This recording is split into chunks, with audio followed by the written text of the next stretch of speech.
So welcome back students to my video. Students, आज के इस वीडियो में हम सेल चैप्टर का पार्ट 2 लेकर आए हैं आपके लिए।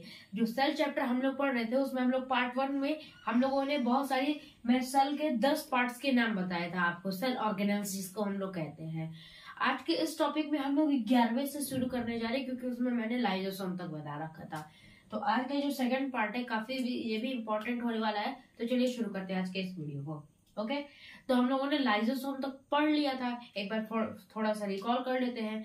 लाइजोसोम में हमने क्या पढ़ा था कि उसमें एक एसिड पाई जाती है, और जब भी अगर कोई मान लीजिए सेल का कोई और ऑर्गेनल, जैसे कि और भी कोई जैसे सेल का हो गया जैसे माइटोकॉन्ड्रिया, अगर माइटोकॉन्ड्रिया मर गया तो उसके जो बॉडी होगी उसको माइटोकॉन्ड्रिया के बॉडी को डाइजेस्ट करने का काम कौन करेगा बताइए? लाइजोसोम अपने एक एसिड की वजह से उसे गला देता है। ये लाइजोसोम का काम होता है। आई होप आपको उतना तक समझ में आ गया होगा। अब हम लोग जीव द्रव से समझते हैं। जीव द्रव को इंग्लिश में हम लोग प्रोटोप्लाज्म कहते हैं। इसमें 80% वाटर पाया जाता है, यानी 80% जल पाया जाता है, और ये कलरलेस होता है, इसका कोई कलर नहीं होता है। ठीक ना? क्या होता है जीव द्रव की हम लोग यानी कि प्रोटोप्लाज्म की एक बात याद रखेंगे कि इसमें 80% तक वाटर की मात्रा पाई जाती है, यानी जल की मात्रा पाई जाती है, और ये कलरलेस होता है, मतलब इसका रेड ब्लू ग्रीन किसी भी टाइप का कलर नहीं होता है, रंगहीन होता है। ओके, अब देखिए जो जीव द्रव भी होता है, जीव द्रव यानी प्रोटोप्लाज्म, ये भी दो पार्ट में डिवाइडेड है, एक कोशिका द्रव और एक केंद्रिका द्रव। कोशिका को हम लोग इंग्लिश में हम लोग साइंटिफिक नेम यानी इसका टेक्निकल नेम जो होता है क्या होता है? साइटो। और द्रव प्लाज्म यानी साइटोप्लाज्म। एक होता है साइटोप्लाज्म और एक होता है न्यूक्लियोप्लाज्म। प्रोटोप्लाज्म के दो पार्ट होते हैं, साइटोप्लाज्म, न्यूक्लियोप्लाज्म। अब देखिए यहाँ पे साइटोप्लाज्म किसे कहते हैं? जो यहाँ पे आप लोग देख रहे हैं रेड रेड जो है, ये रेड ये न्यूक्लियस है आपका। न्यूक्लियस के बाहर जो जो ऐसे द्रव की तरह रेड रेड दिख रहा है आपको, इसे हम लोग कहते हैं कोशिका द्रव। ये पूरे कोशिका में होती है। और एक केंद्रिका द्रव होती है जो कि सिर्फ और सिर्फ केंद्रक में पाई जाती है। देखिए ये न्यूक्लियस है आपका, यहाँ पे फॉर एग्जाम्पल में बना दे रहा हूँ ये न्यूक्लियस, और न्यूक्लियस के अंदर ये पाया जाता है क्या? न्यूक्लियोप्लाज्म। न्यूक्लियोप्लाज्म कहाँ पाया जाता है? केंद्रक के अंदर। आई होप आपको इतना क्लियर हुआ होगा। उसके बाद देखते हैं सीलिया और फ्लैगेला। सीलिया और फ्लैगेला क्या होता है? देखिए एक बात याद रखिए, जो ये सीलिया और फ्लैगेला होते हैं ये पादप कोशिकाओं में नहीं पाए जाते, यानी जो प्लांट सेल होता है उसमें सीलिया और फ्लैगेला आपके नहीं पाए जाते हैं, और ये सिर्फ और सिर्फ जंतु कोशिकाओं में यानी एनिमल सेल में या फिर हम लोगों के सेल में पाए जाते हैं। ये कैसे होते हैं? ये एक हेयर लाइक स्ट्रक्चर होता है इनका, हेयर लाइक स्ट्रक्चर, बाल जैसे। ये देखिए जैसे ये आपका सेल है, अब इसके हेयर लाइक स्ट्रक्चर, ये बाल है, ये सब हेयर लाइक स्ट्रक्चर होता है। इसका काम क्या होता है? आउटर पार्ट होता है, ये तो एक आउटर पार्ट होता है। इसका क्या होता है? जो सेल होता है, सेल को एक जगह से दूसरे जगह में, एक जगह से दूसरे जगह जाने में हेल्प करता है। लिखा है मूवमेंट एंड फीडिंग। फीडिंग करने में भी, सेल की फीडिंग करने में भी फ्लैगेला, सीलिया और फ्लैगेला हेल्प करते हैं। मूवमेंट के लिए फ्लैगेला यूज होता है। फ्लैगेला एक हेयर लाइक स्ट्रक्चर होता है सेल का। ठीक, इतना आपको समझ में आ गया होगा। सीलिया और फ्लैगेला का आप लोग समझ गए। अब देखते हैं लवक यानी कि प्लास्टिड्स। अब ये प्लास्टिड्स क्या होते हैं? ये जो प्लास्टिड्स होते हैं सिर्फ और सिर्फ पादप कोशिकाओं में पाए जाते हैं, यानी कि प्लांट सेल में सिर्फ आपके लवक पाए जाएंगे, यानी कि प्लास्टिड्स। और ये पादप कोशिका की सबसे बड़ा अंग होता है प्लास्टिड्स, ना सबसे बड़ा होता है, यहाँ पे मैंने लिख रखा है। अब ये जो प्लास्टिड्स होते हैं ना, प्लास्टिड्स भी 3 टाइप में डिवाइडेड है, क्लोरोप्लास्ट, ल्यूकोप्लास्ट और क्रोमोप्लास्ट।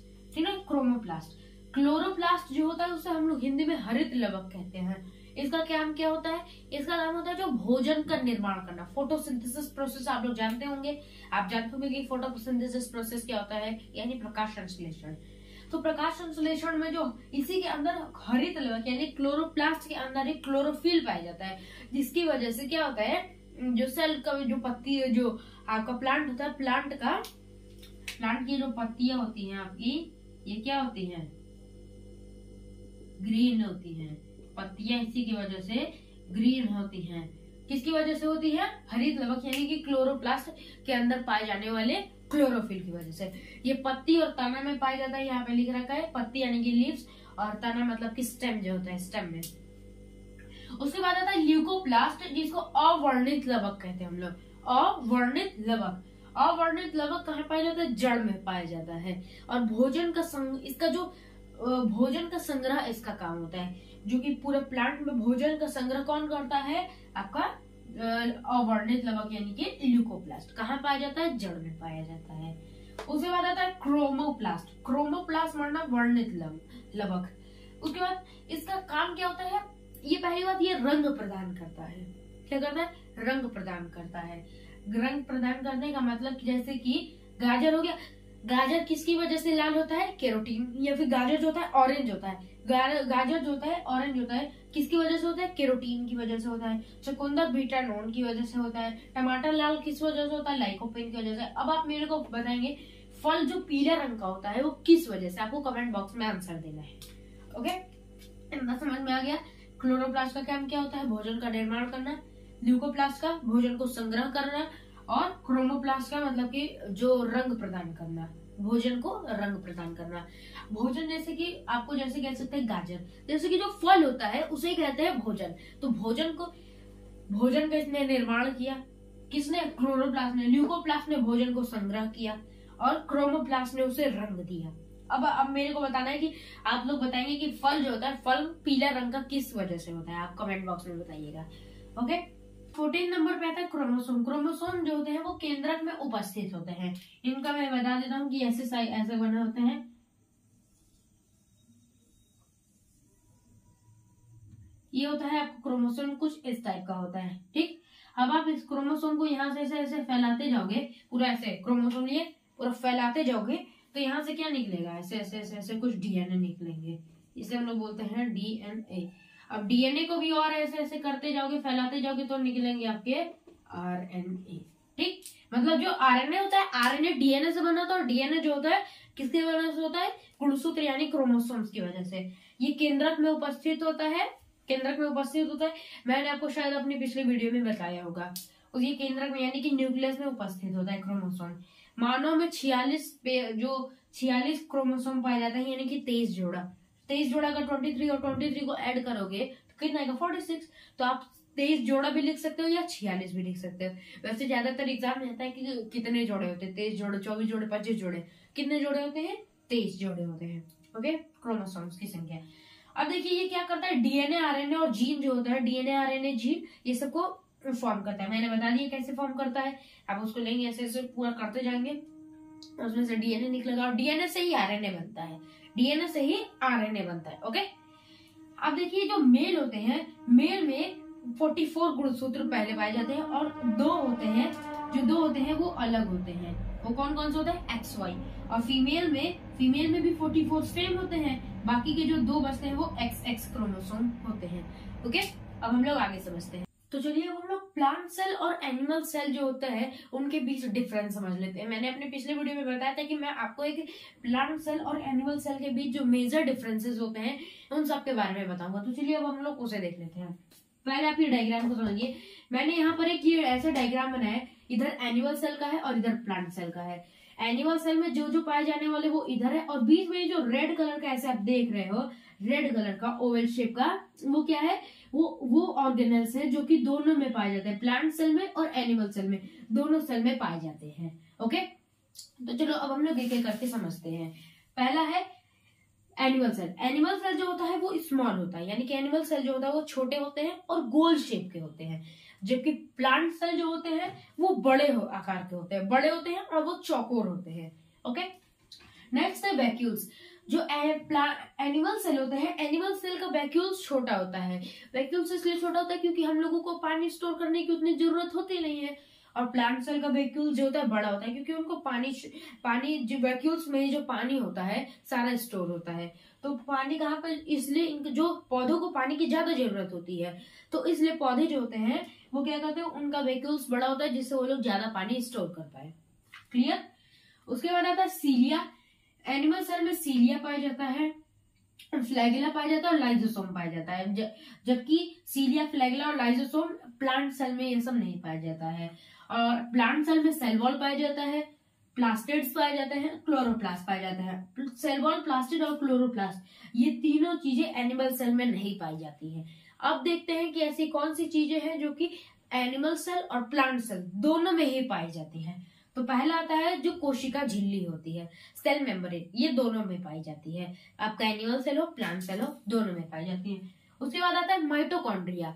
जो माइटोकॉन्ड्रिया होता है वो माइटोकॉन्ड्रिया है, देखो पावर की दोनों को जरूरत है, फिर चाहे एनिमल सेल हो प्लांट सेल हो, दोनों को पावर की जरूरत है, तो ऊर्जा घर किसे कहते हैं, माइटोकॉन्ड्रिया को। तो माइटोकॉन्ड्रिया दोनों में होता है। राइबोसोम भी दोनों में होते हैं, दोनों को प्रोटीन की जरूरत होती है, प्रोटीन बनाने का काम करता है। 80S का यानी बड़ा वाला होता है, 80S का राइबोसोम होता है। एंडोप्लाज्मिक रेटिकुलम भी होता है दोनों में। गोल्जी बॉडी भी दोनों में होती है, परिवहन का काम करता है। केंद्रक भी, केंद्रक नहीं रहेगा सेल किस काम की, सेल किस काम की, केंद्रक भी जरूरत होता है। सेंट्रोसोम भी आपके दोनों में ही पाए जाते हैं। ये था major difference between plant cell और एनिमल सेल। अब देखो एनिमल्स और एक और आता है यूकैरियोटिक सेल और प्रोकैरियोटिक सेल। चलिए अब हम लोग प्रोकैरियोटिक सेल और यूकैरियोटिक सेल के बारे में जानते हैं। मैंने पिछले वीडियो में बताया था कि हम लोग प्रोकैरियोटिक और यूकैरियोटिक के बारे में डिफरेंस जानेंगे, वो पूरे डिटेल में। तो चलिए अब हम लोग उसी को जानते हैं। पहले जान लेते हैं प्रोकैरियोटिक सेल क्या होता है। प्रोकैरियोटिक सेल जो होते हैं वो अविकसित होते हैं, उतने भी डेवलप्ड नहीं होते हैं, उनका डेवलप्ड न्यूक्लियस नहीं होता है, और वो क्या होते हैं, वो साइज में भी छोटे होते हैं। जबकि यूकैरियोटिक सेल जो होते हैं, यूकैरियोटिक सेल साइज में बड़े होते हैं, उनका न्यूक्लियस जो होता है वेल डिफाइंड होता है और वो विकसित होते हैं। ओके, अब देखिए मैंने ये डायग्राम बना रखा है। यहाँ पे ये वाले सेल जो है ये प्रोकैरियोटिक सेल है और यहाँ पर यूकैरियोटिक सेल है। जो प्रोकैरियोटिक सेल है उसमें ये ऑर्गेनल्स पाए जाते हैं और यूकैरियोटिक में ये ऑर्गेनल्स पाए जाते हैं, और ये बीच में जो है ये दोनों में पाए जाते हैं। अब चलिए एक एक समझते हैं। पहला है ये जो प्रोकैरियोटिक सेल होता है ये छोटा होता है, मैंने अभी अभी बताया, और यूकैरियोटिक सेल बड़ा होता है साइज में। और ये उनका न्यूक्लियस जो होता है नॉट डेवलप्ड होता है, बल्कि इनका न्यूक्लियस क्या होता है, डेवलप्ड होता है। ये श्वसन जीव द्रव से करते हैं। जो इस सांस लेते हैं, मतलब इनका जो श्वसन होता है रेस्पिरेशन, वो किससे होता है, जीव द्रव से, प्रोकैरियोटिक का। और यूकैरियोटिक का माइटोकॉन्ड्रिया से होता है, माइटोकॉन्ड्रिया से होता है इनका श्वसन। ओके, अब देखिए अब यहाँ पे कुछ है, सीलिया फ्लैगेला दोनों में पाए जाते हैं, डीएनए और जीव द्रव्य दोनों में पाए जाते हैं, प्रकाश संश्लेषण दोनों करते हैं, झिल्ली दोनों में पाई जाती है। मगर यहाँ पे जो भित्ति है यानी सेल वॉल, भित्ति इनकी जो होती है पेप्टिडोग्लाइकेन से बनी होती है। प्रोकैरियोटिक सेल की जो भित्ति होती है पेप्टिडोग्लाइकेन की, आप इसे याद रख लीजिए, आप इसे नोट कर लीजिए। ओके, और ये जो यूकैरियोटिक सेल होता है इनकी जो भित्ति होती है सेलुलोज की बनी होती है। मैंने अपने पिछले वीडियो में बताया था कि जो यूकैरियोटिक सेल होती है उसकी जो भित्ति होती है वो किससे बनी होती है, बताइए, सेलुलोज से बनी होती है। दोनों के अंदर राइबोसोम पाया जाता है, बट जो प्रोकैरियोटिक सेल होता है उसमें राइबोसोम छोटा होता है, इसलिए 70S का होता है, और यूकैरियोटिक में 80S का होता है राइबोसोम। यही था main differences between prokaryotic cell and eukaryotic cell. और आज का हमारा ये चैप्टर यहीं पर खत्म होता है। अगर आपको वीडियो पसंद होगी तो लाइक कीजिए, शेयर कीजिए, सब्सक्राइब कीजिए। मिलते हैं हम लोग अगले वीडियो में, तब तक के लिए बाय, थैंक यू।